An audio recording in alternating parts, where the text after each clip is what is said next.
What's going on, guys? Mehdi here. In today's video, we're going to be digging into why Bitcoin will never be a good long-term investment. That is according to financial advisor and my co-host, Mr. Ryan Breedbull, that we dig into on today's show. Now, I got some Bitcoin and it's doing pretty damn good for me. So I am a little bit intrigued by his thoughts and the points that he makes. But these are important things to hear and consider in terms of your own investment portfolio and goals moving forward. We also cover a lot of what is going on in politics, the riots on Capitol Hill, censorship, and really how all of this ties into your investments, real estate, and the stock market. We're going to dig into that coming right up.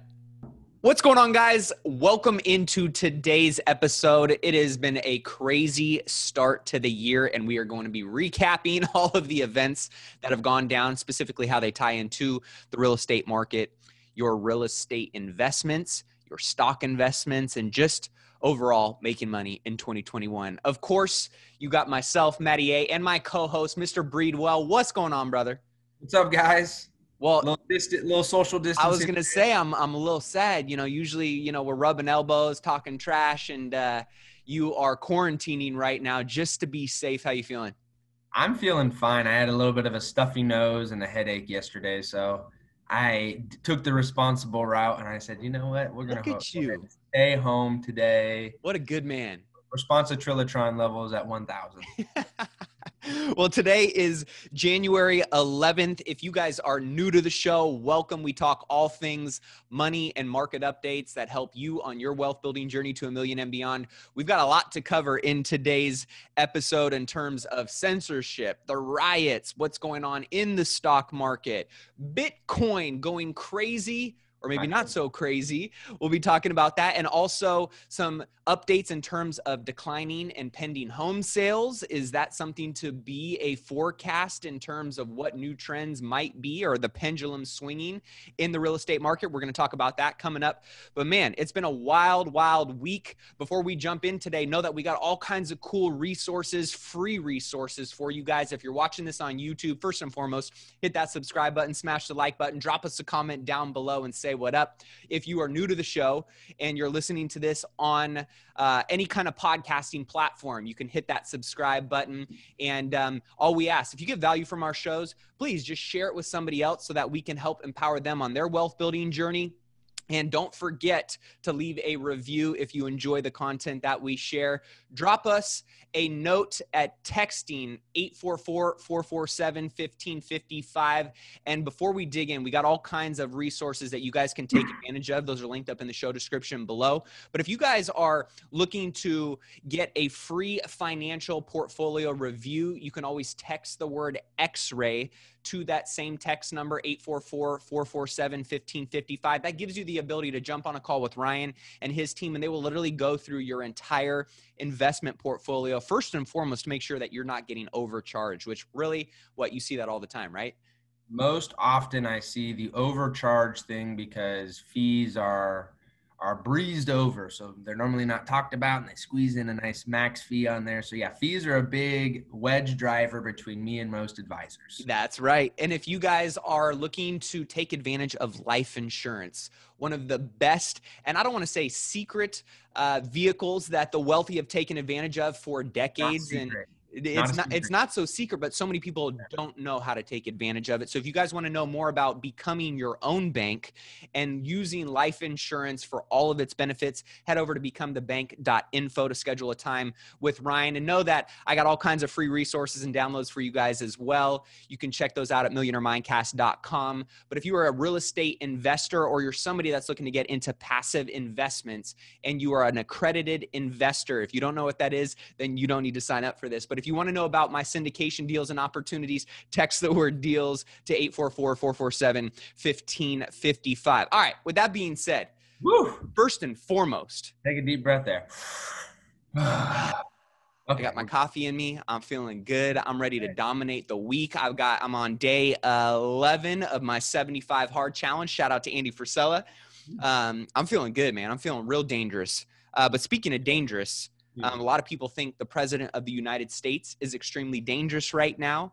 And we've got at least Nancy Pelosi and a lot of the Democrats pushing over to the at least House right now, impeachment with Donald Trump. Obviously, with what happened this last week, there was a lot of stuff that people were, really just, of course, saddened by. I mean, I was definitely very disappointed to see what happened this last week, and with everything that we saw in terms of, riots, there was just a lot of stuff that didn't really add up to me, in terms of how one of the most secure buildings in the entire world just has doors opened and police waving people in. And, a lot of people were calling it a coup. Obviously, a lot of people were saying Donald Trump incited a riot. It was an attack on our democracy. And so they are pushing the impeachment. But in general, you and I were talking about this. What happened on, what was it, Tuesday, Wednesday? I don't even know what date it is anymore. The 6th. I know what date it was. I think it was Tuesday, January 6th. Tuesday, January 6th was just absolutely disgusting. It wasn't who we are, what we stand for. And it really just kind of highlighted in my opinion, one, division, and two, how many people are so upset and still not accepting or trusting what the election results were and how they were come to. But what were your thoughts on this, and how does this really tie into the temperature of the market and what kind of, economic and political climate we're going to see in 2021? Yeah, good question. It's hard to answer because it's almost like I got to go against, because I'm a registered Republican. I'm a conservative, but I also am not like so far right or so far left that I don't have a drop of common sense. So I think what ended up happening, and I'll tread lightly here because I know some of my clients and a lot of our listeners would assimilate with the things that happen on the Capitol. And I think freedom of speech and being able to protest and all that other stuff, that's important things to do. But the second that you start, I can't sit back and condemn people breaking into businesses and rioting and causing a muck on the streets of cities, and then say that a group of people that are registered similar to me on how we vote have a right to essentially break into the Capitol building. They don't. You have a right to peacefully protest and gather and speak your mind, but what happened at the Capitol was just kind of sad. I don't like ultra liberal people. I think that they cause issues and divisiveness in their party, and I don't like crazy far right wing conservative people. I think they cause issues and divisiveness in our party, our meaning mine, because I know that you don't really assimilate with any party. And what I think that ultimately does is it drives a divide farther and farther and farther between the left and the right. I don't agree with most Democratic principles, but I agree with a lot of them. And a lot of Democrats don't agree with Republicans' principles, but they agree with a lot of them. We have to have bipartisanship and common sense needs to kind of prevail here, because what ends up happening is like, who can say the shittiest thing about somebody and run your name through a muck? Who can create this image that's kind of cool? It's a popularity contest, not a content contest. And I think that's really just sad. The people that need to be politicians, it almost seems like they could never be politicians because they're too real. You almost have to be this fake, shitty person in order to fit the mold of what a politician needs to be today. You have to lie. You have to put your morals aside in order to go with your party. And I just think that's a load of shit. So not super happy with politics on either side. Yep. I think Trump I already said that I would never say that he's a great person. But just throwing whatever he has done and did into the blender in order to feel good about, him not having being a poor loser. Yep. Regardless of if the election was done fairly or not, I'm not arguing that here. I'm just saying that if right now we can't prove it's a W, it's an L. And the best thing to do when you're a winner is take your loss graciously. It shows people that you're a real winner. And it's been so disgusting and garbage what's been going on the past couple weeks. And I was telling you, like, I couldn't believe I had the news on live and I'm watching mobs of rioters, because that's what they were. I will call people that were breaking into buildings rioters, and I will call people that break into the Capitol rioters, and just breaking shit. Yep. And then, you know, the hypocrisy is rampant on both sides. We have Democrats saying that they can't believe that white people aren't being arrested. The fuck was going on when African American and brown people were rioting? They weren't being arrested. So shut the fuck up. And second to that, people saying that this should be okay because we're trying to save the presidency. Absolutely not. You're going to ruin our democracy. One of the biggest things that we have is the peaceful transfer of power from two parties that are not aligned. It shows that ultimately we can come back to the table and be democratic. We are a democratic republic. That's what we're supposed to do. So my cup is so full with politics over the past year. I mean, mine's overflowing, man. I'm so over. I was done talking with this stuff, and I'm also done with people subscribing to the fact that a politician dictates who you are. Like, who the fuck cares? I mean, grow up, people. The fact that you would dictate your next 4 years off of somebody sitting in a goddamn chair. Holy cow. I mean, yeah, the person has a lot of power, but like ultimately not really. They essentially just make the environment to some slight degree that we all move in. But it's all about 95% the same at all times. Taxes change a little bit. The way we do business changes a little bit. Money is still money. Real estate is still real estate. Investments are still investments. Stop getting distracted by all this stuff, because that's ultimately what the media and they want you to do. Get so enveloped in this nonsense that you get distracted from what's actually real. So you have to be reliant on the government for your money, for your income, so you can listen to Big Brother. Breedwell had a cup of coffee this morning. You feeling good, bro? You might have the vid, but I will say this: you are on point today. I'm like 100% done.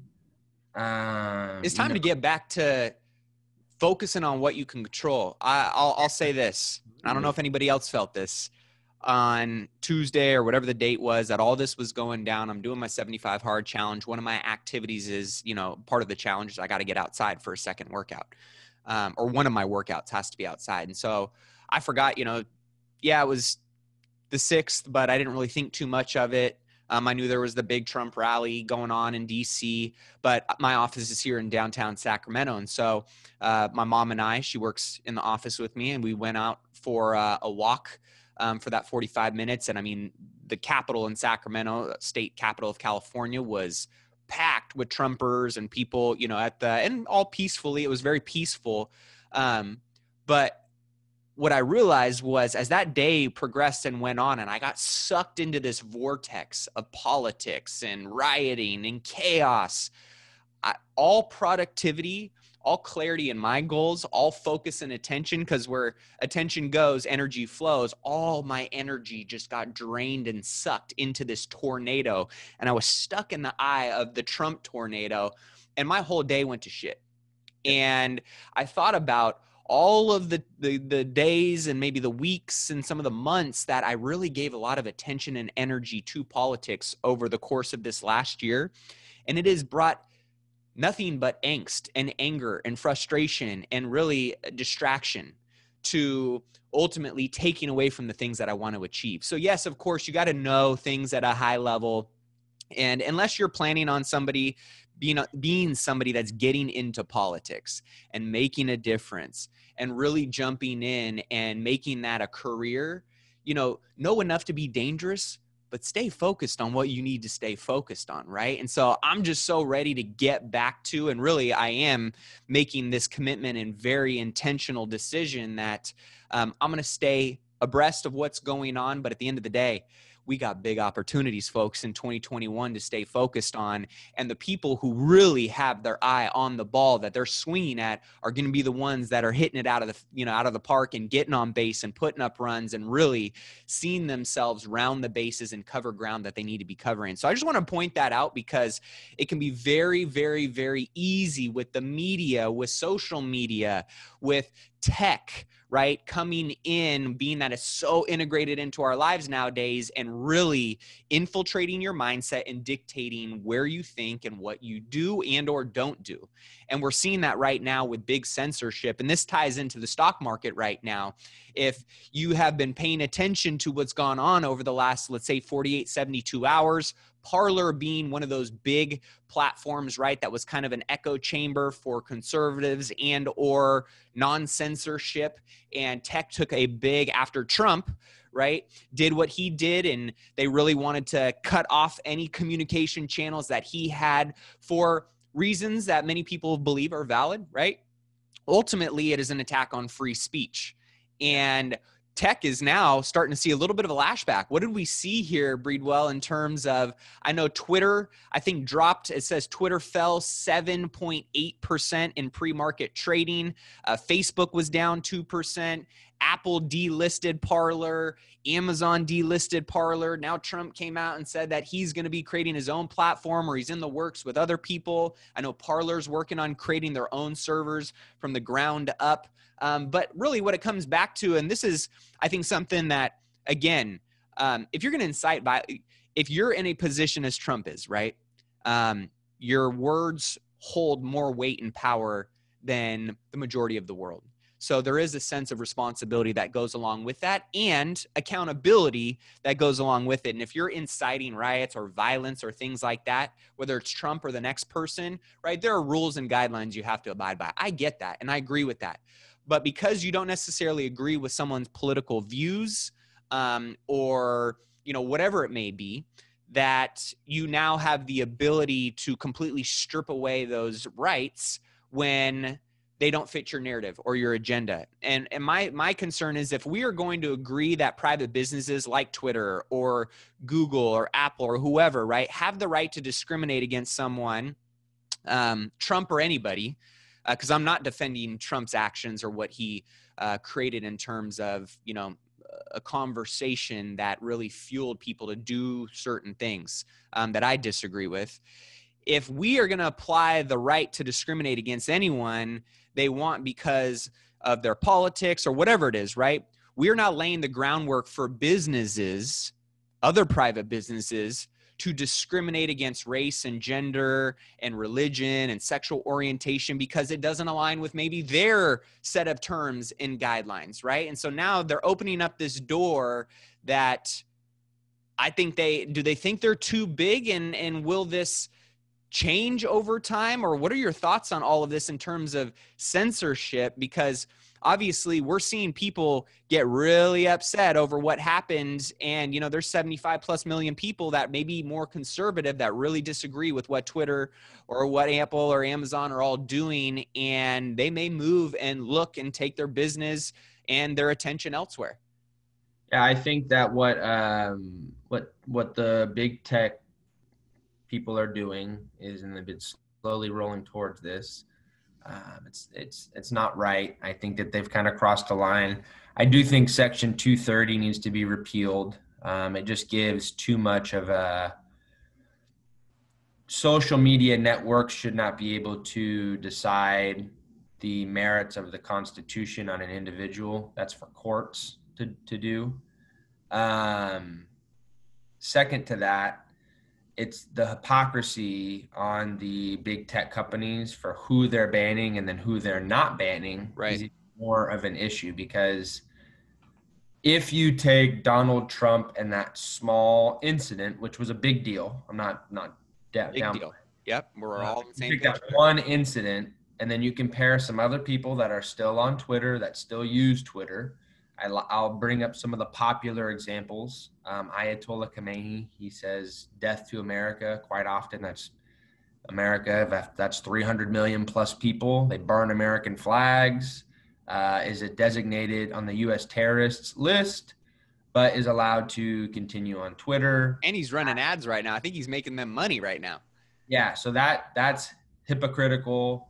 You have Louis Farrakhan, who is like a very popular Muslim Extremist.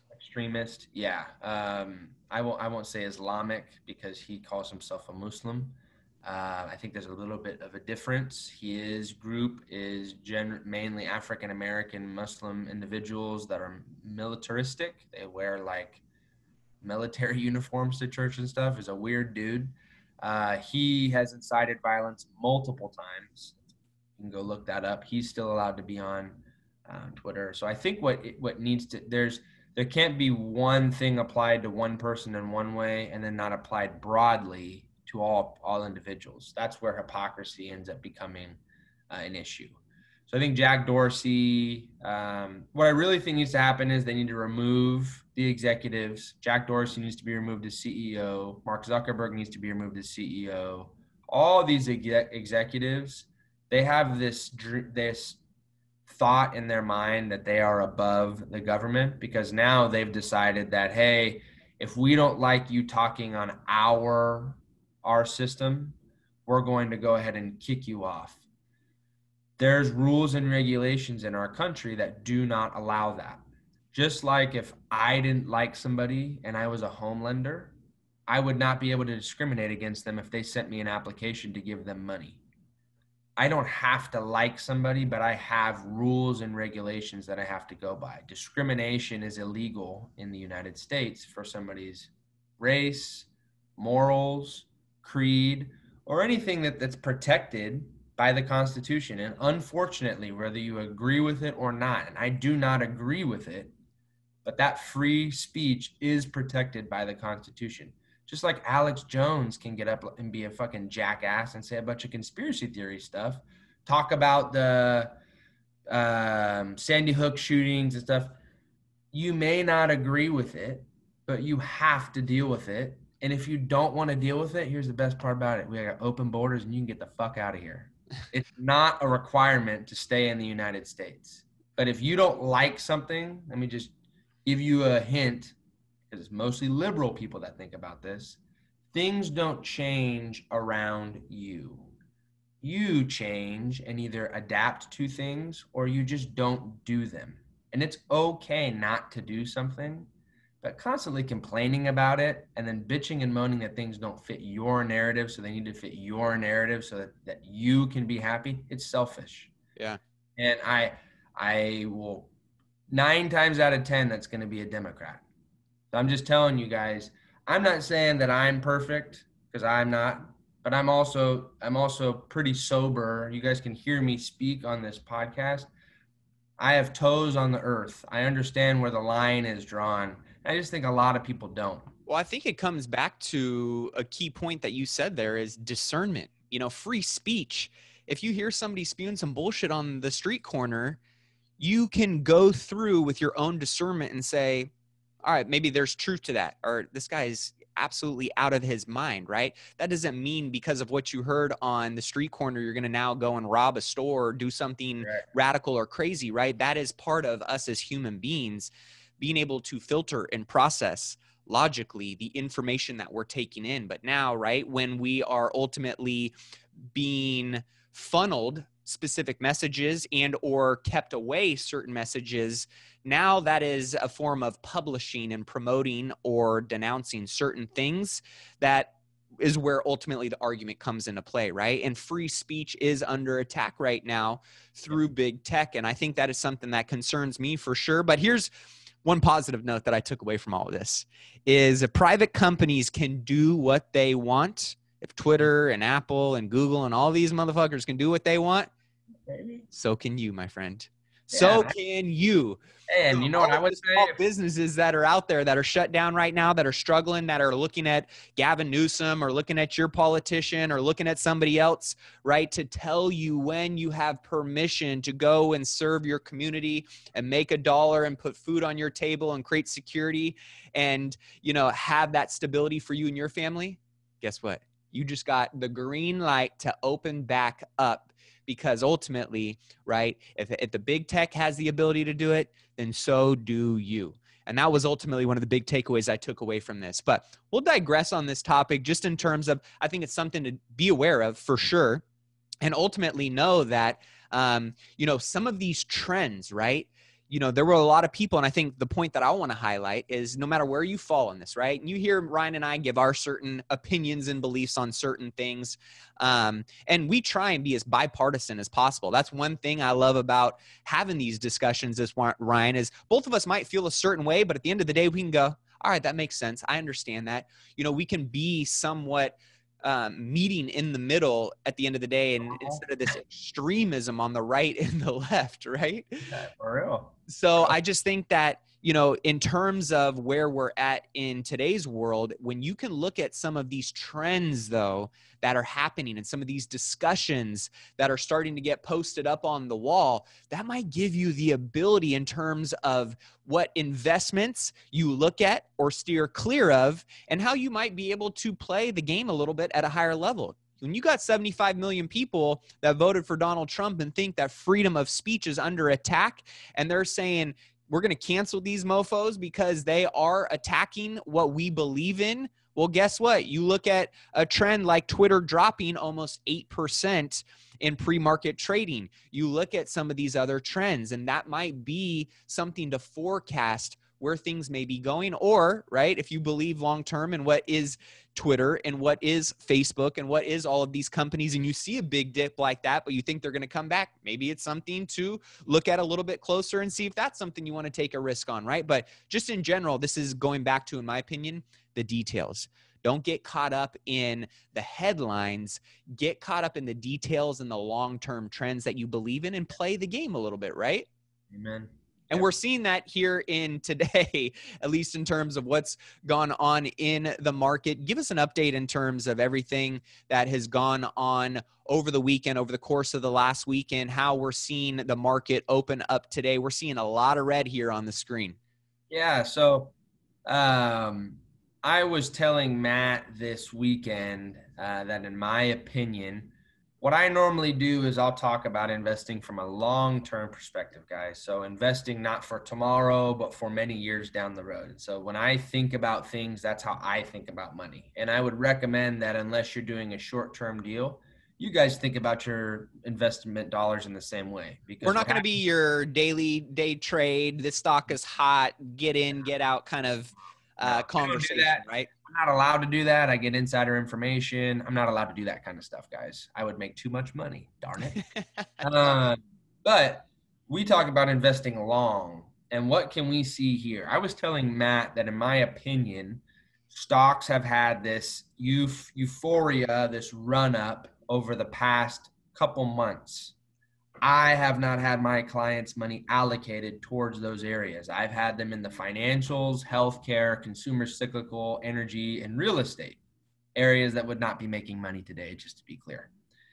Why do I have my clients' money there? Well, I'm pretty positive, and I have a good track record, if you listen to this podcast, of not being 100% correct, but being pretty damn spot on. I have a feeling that the S&P 500 is going to retest its support around the 3,600 level. We are trading at 3,809. That's not a bad thing. When the stock market goes down, it is not a bad thing. Just like when your home value goes down, it's not a bad thing. It's just the way that assets work. All asset classes, they have ebb and flow. That is going to be a test to see a lot of institutions if they then re-enter the market. There'll be some profit taking, and you will see profit taking in stocks such as Tesla, such as Google, such as Zoom, such as all of those stay-at-home tech stocks, because the trading volume on them right now, which may or may not mean anything to you guys, is razor thin. That means that the amount of stock that's being purchased every day is not as much as it was. That tells us that it's retail investors driving the stock price up, not institutional investors, not small, medium, or large traders. Small mom and pop day traders. Exactly. And probably on my favorite app to watch people do the retard, which is Robinhood.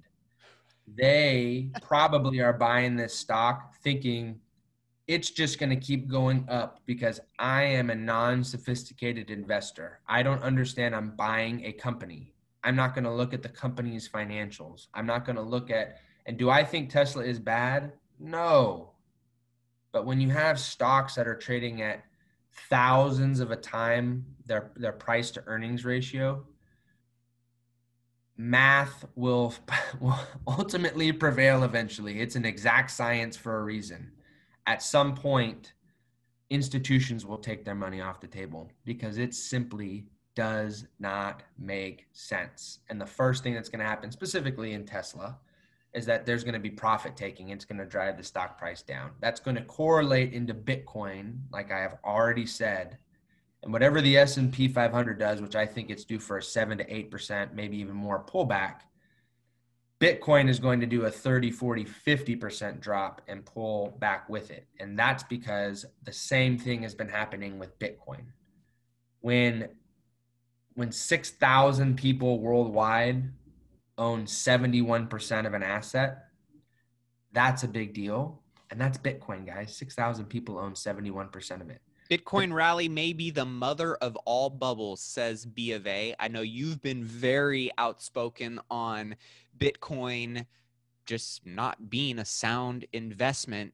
And recap that real quick for our listeners that I've seen a lot of people go, I feel like I got the FOMO. I've seen people take big positions over the last few days when it was up at that 37, 38, 40 range. Now what are we sitting at right now? If I look up, at least right now, we're sitting at 31. Why do you 41 not? We were at 41 on Friday. I mean, so talk to us why you don't like Bitcoin. Utility. There is about 6,200 retailers worldwide that accept Bitcoin. Let me just put that in perspective for you. There are more people that accept a Wiener Schnitzel hot dog coupon than accept Bitcoin worldwide. Second to that, it does not have, it originally was thought to be a good store of value. The problem with that comparison is it's comparing to gold. And let me just go, I'm going to take you all to church for 3 or 4 minutes. You're going to learn that I'm not this crazy motherfucker that gets on here every Wednesday. You are that too, gold. When gold, nobody knows how much gold there is because we haven't mined it all. But you know what I do know? There's a hard cap on gold, meaning there's a finite amount of it. So I know how much gold should be valued based on the hard cap of that asset. It's a variance, but within 1 to 2% of what we know because, okay, we found some more gold. Let's add that to the list, but it's a pretty hard cap. Bitcoin has no hard cap. There's about 21 million Bitcoin that are supposed to be totally circulated. And I think there's like 18.7 million right now in circulation. It's projected that it'll take about 115 to 130 years for the rest of the Bitcoin miners to mine the rest of Bitcoin. Here's the problem, guys. Its scarcity is what's driving its price. There's no hard cap on Bitcoin. All they have to decide, and it would be a consensus of the general population that uses Bitcoin, they would just have to decide to add 21 million more Bitcoin. Nobody is there to stop that. If that happens, the price of Bitcoin will go bye-bye. And it's because of the forking that continuously happens in Bitcoin. These are the technical things that I don't have time to spend 30, 40, 50 minutes on a podcast going over. But I promise you, I understand, and I know that you don't. And that's why I am on here telling you that Bitcoin is, and I can now say because we've decided, and will never, with an NEVER, be a good investment for a long-term investor. Just like I would not say gold is a good long-term investment for anybody ever, because it's a shitty place to stick your money. It has no interest yielding. It does not pay you to hold your money there. And you are charged with the responsibility of making decisions on when it's at a high price. Right now, technical analysis doesn't work for Bitcoin. Fundamental analysis doesn't work for Bitcoin because there's not really a reason the price goes up. Just like right now, there's not really a reason for the price to be down 10%. It doesn't make sense why the price is down 10%. What do you say to all the people that are this is obviously a headline in America, but this is a lot of people feeling this way about their government, maybe their currency, right? We're looking at why Joe Biden's $3 trillion stimulus package, which they're talking about, here at the end of January, basically printing and printing and printing more money, when I think, and forgive me if I don't have the exact statistic, but 22% of all money, I think, is what it was in circulation in America right now, was printed in 2020. They're talking about printing another 3 trillion potential dollars, right? And the devaluation of the dollar, and using this as a hedge or store, and many other, let's just say, people around the world who maybe don't trust their governments, their currency, going, oh, Bitcoin, that makes a lot of sense, right? But you're saying the lack of utility and all of these other things that really don't make it a great long-term investment. Your fund or your group coming out and saying, hey, this is never going to be a good long-term investment. What do you say to those people that are going, but look at this? What about this headline, Ryan? Yeah, if I go to Alitra, who owns Reynolds and Reynolds, and Philip Morrison, which is a tobacco company, if I go to their website, it'll tell me that they're going for a smoke-free America as well. So I'm immune to I'm not going to take a article written by Coinbase, who has a heavy incentive vested incentive and interest in that price of that asset going up. By the way, Bitcoin is not worth 40,000. That ticker was completely off. On their website, it said Bitcoin was worth 40,000. It's worth about 31,000 right now. So I go off of what people who have no skin in the game, just money in the game, that's their skin. Those people are not selling the asset. They're a purchaser of the asset, and they're going to give you a non-biased review of it. Most institutions are of the opinion that Bitcoin is not a long-term viable place to put their money. JP Morgan Chase has purchased and increased some of their holdings. And I know Mass Mutual Insurance Company has recently purchased some more Bitcoin. That really just doesn't mean anything, because institutions purchase stuff all the time that's speculative. Because I'll give you something, a little word of advice, they can afford it. They have millions and millions, hundreds of millions of dollars for speculative investments. They don't know if it's going to work.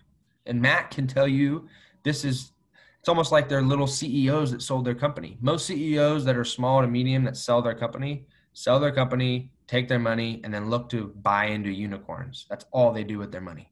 And that's why most CEOs that sell their company end up being bankrupt within 4 years, because they don't find that unicorn. That is all that these big institutions are doing. They're leveraging their economies of scale and saying, well, we can afford to put $20 million here. If it hits, holy cow, that's a big upside to us. If it doesn't, we can write it off as a cost of doing business. Doesn't hurt us, doesn't help us, whatever.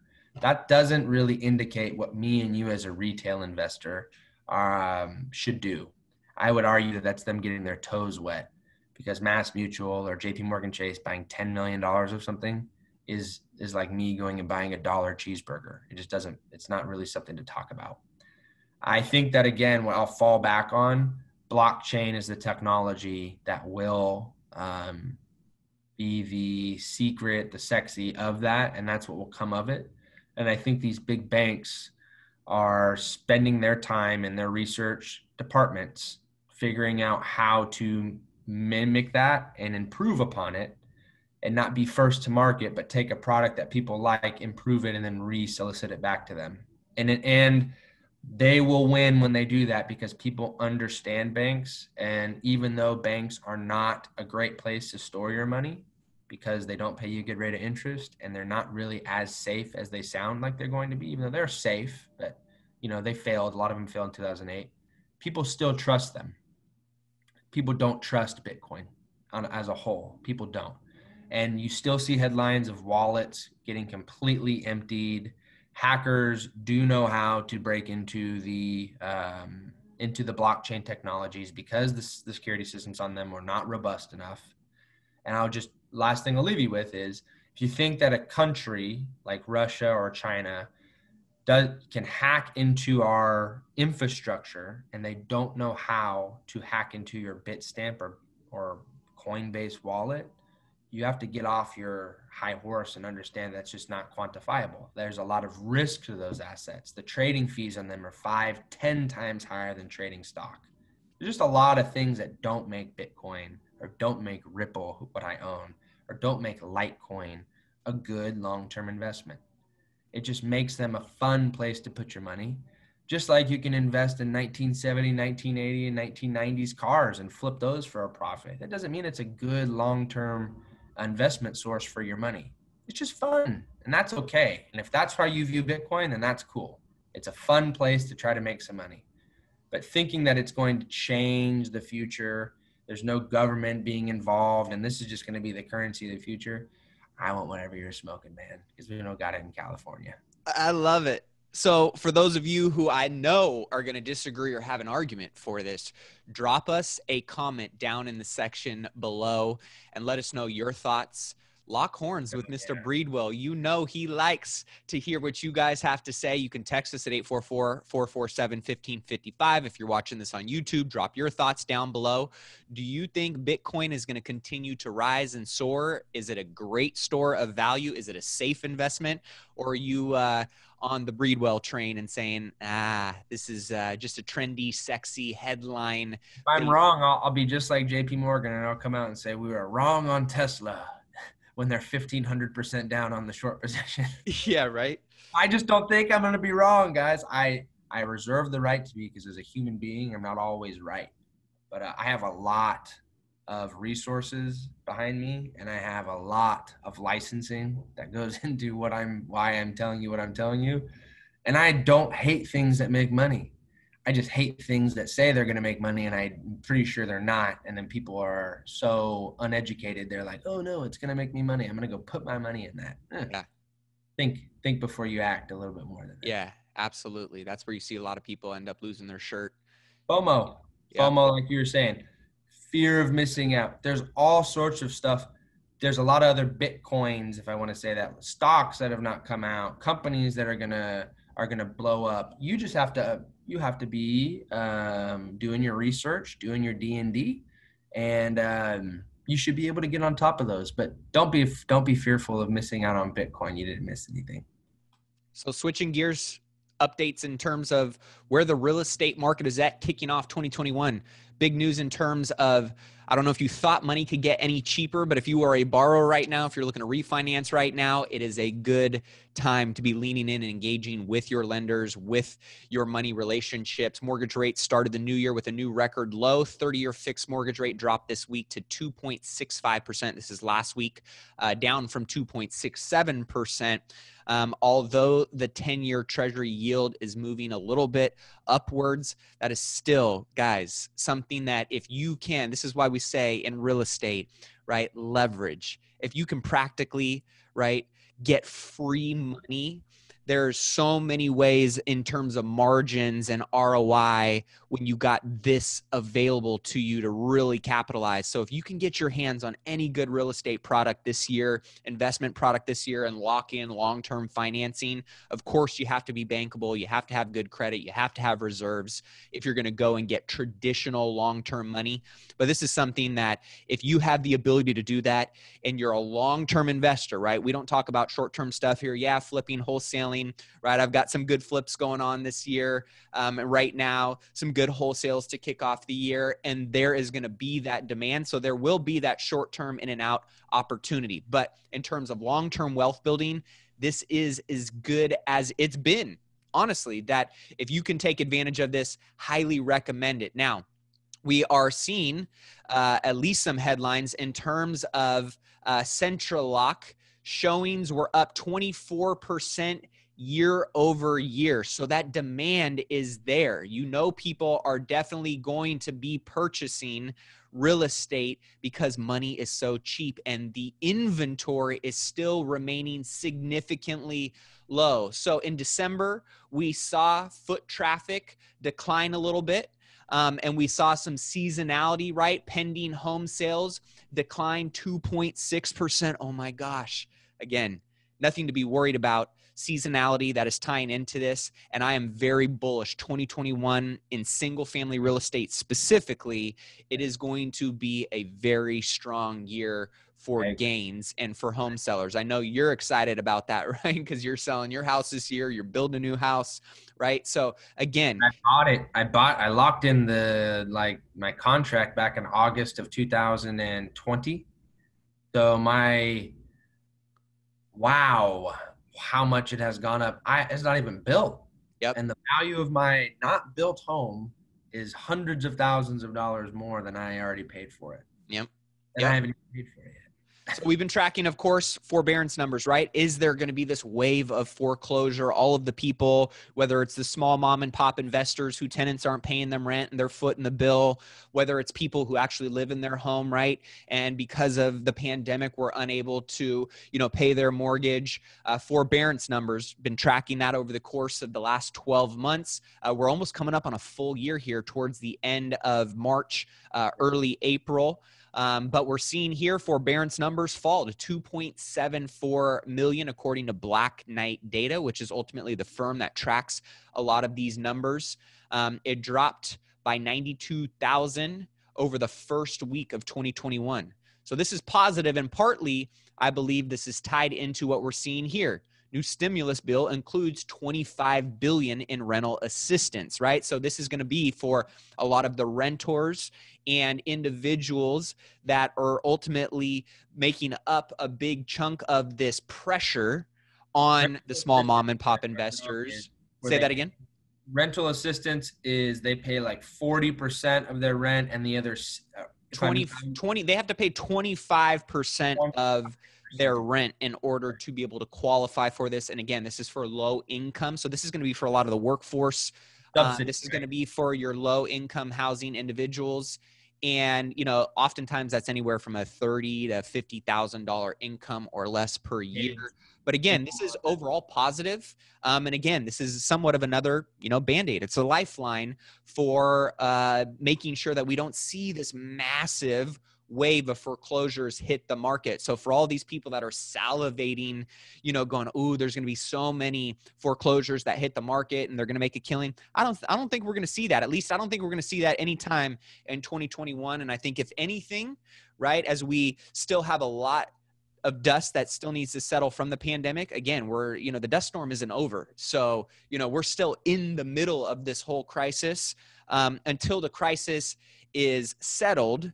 And then the responses and kind of the lagging results of what happened in the crisis start to play out. Then we'll start to be able to project and see some trends start to take place. But right now, it's anybody's game. And that's why tracking this data is important, because you want to make sure you're keeping a pulse on what the current trends are and what the data is telling you is ultimately going to kind of play into what we actually see in the market. So 2021, very bullish on the single family real estate market. Again, we've seen some major job losses in terms of what has happened in leisure and hospitality. I mean, you want to see where the, job losses have ultimately been hit the hardest. We're seeing food services, drinking placements, amusements, gambling, recreation, accommodation, right? A lot of these all in hospitality. And then look at, a lot of these industries have been booming. So, this is where we're probably going to see, and you're not going to see a ton in government or education, right? But leisure and hospitality, there's going to be a lot of, opportunistic buys in terms of distress when it comes to hotels, when it comes to office, when it comes to retail buildings, right? But in terms of a lot of the other areas that are booming right now, that ultimately correlates and ties right back into what? Single family real estate. So with that being said, know that we're going to continue tracking all these things for you guys. I enjoyed the conversation today, my brother, in the fact that you are, a little bit distanced. We still made, we made do, and you dropped some fire today in terms of Bitcoin. I'm really excited to hear what people say and respond in terms of this one.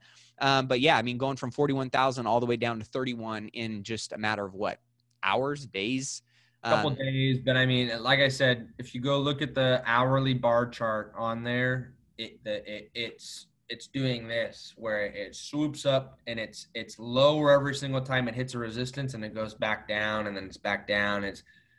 That's dangerous when we look at charting, because that tells us that there's a lot of people are selling off and getting out of that asset class. And just like it went up that fast, you have to remember things that go up that fast can come back down just as fast. And Yep.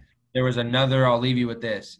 I forget which, I think I sent you the article this morning. Let me just double check. But Yeah, you did. the FCA, which is the Financial Consumer Authority, has issued a warning to all investors of Bitcoin. They should be prepared for their accounts to go to zero.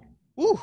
I just want to just know that when institutions that are regulatory, that their job is to protect consumers, they don't say that about stocks. They don't say that about real estate. They don't even say that about Forex, but they will say that about Bitcoin and cryptocurrencies as a whole. Be very careful when you invest. Be very, very, very careful when you invest. If you guys have any thoughts for us, drop those down in the comment section below. As always, we want to bring the conversation, create the space for us to have logical, right, detailed conversations around things that matter when it comes to your money, your wealth building. So that way, not only are you going to live like a millionaire in your bank account, right, you can use and carry over those disciplines, those habits, those conversations into other areas of your life and live like that whole life millionaire. So with that being said, we appreciate you guys.